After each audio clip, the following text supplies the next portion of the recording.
d'un diari groc del temps. Ella volia una rosa i un dia se la va fer. Ella tenia la rosa, una rosa de paper. Passaren hivern i estiu, la primavera també. També passa la tardor, dies de pluja i de vent.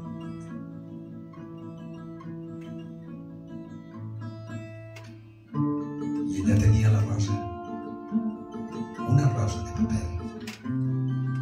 Va morir qualsevol dia i l'enterraren després. Però al carrer on vivia, però en el poble on visqué, les mans del poble es passaven una rosa de paper.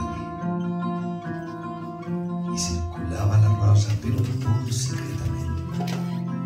I de mà en mà s'hi passaven una rosa de paper. El poble creia altra volta i ningú no va saber què tenia aquella rosa, una rosa de paper.